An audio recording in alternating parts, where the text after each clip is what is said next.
দশম শ্রেণীর লম্ববৃত্তাকার চোঙ রাইট সার্কুলার সিলিন্ডার এই অধ্যায়টি নিয়ে আলোচনা করছি। সো আজকের লেকচারে আমরা কোষে দেখি ৮ এর অতি সংক্ষিপ্ত উত্তরধর্মী প্রশ্ন যেগুলো রয়েছে ১৯ দাগের, সেই ১৯ দাগের এমসিকিউ বহু বৈকল্যধর্মী প্রশ্নগুলো নিয়ে আলোচনা করব।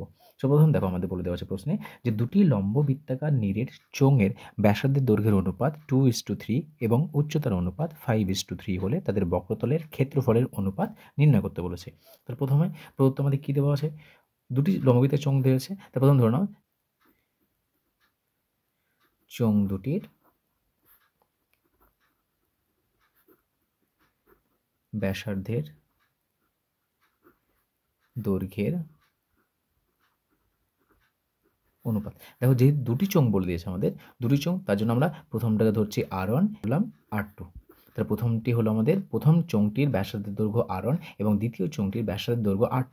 যেহেতু তাদের অনুপাত বলে দিয়েছে R1:R2, এটাই বলে দিয়েছে দেখো আমাদের যে 2:3। তাহলে এটাকে আমরা লিখে নিচ্ছি যে R1/R2 সমান 2/3। আমরা জানি অনুপাতকে ভাগের আকার লেখা যায়, তাই আমরা প্রথমে ভাগের আকার লিখে নিলাম। তারপর দেখো আবার বলে দিয়েছে এবং উচ্চতার অনুপাত,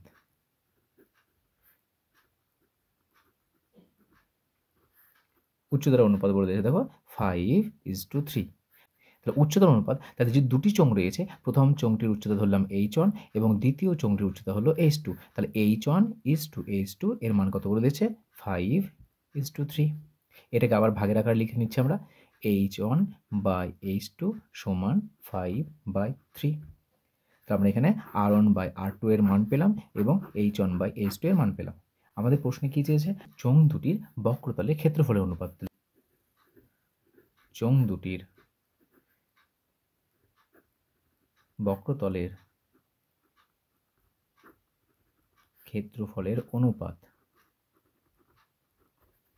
সমান, দেখো আমরা চোঙের বক্রতলের ক্ষেত্রফল কত জানি আমরা 2πr/h। এটা হলো আমাদের যে কোনো চোঙের বক্রতলের ক্ষেত্রফল, যেখানে আমাদের আর হলো সেই চোঙের ব্যাসার্ধের দৈর্ঘ্য, ভূমির ব্যাসার্ধের দৈর্ঘ্য এবং এইচ হলো উচ্চতা। তাহলে দেখো দুখানা চোঙ রয়েছে, একটি চোঙের ব্যাসার্ধ হচ্ছে R1, উচ্চতা হচ্ছে h1। তাহলে বলতো সেই চোঙের আমাদের বক্রতল কত হবে, বক্রতল হবে আমাদের 2πr1h1।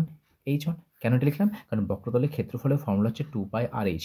তাহলে যে চোঙের ব্যাসার্ধের দৈর্ঘ্য আর, উচ্চতা h, শুধুমাত্র দেখো এটা কনস্ট্যান্ট, এটা সবার ক্ষেত্রে সমান। তাহলে এই আর জায়গাতে আমরা R1 লিখলাম, h এর জায়গাতে h1 লিখলাম প্রথম চোঙের ক্ষেত্রে।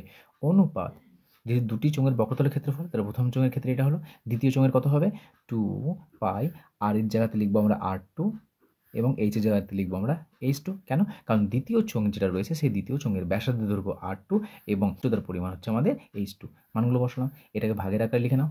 তাহলে এটাকে ভাগের আকারে লিখে নাও, তো ভাগের আকারে লিখলে কত হচ্ছে 2πr1h1 ডিভাইড বাই 2πr2h2।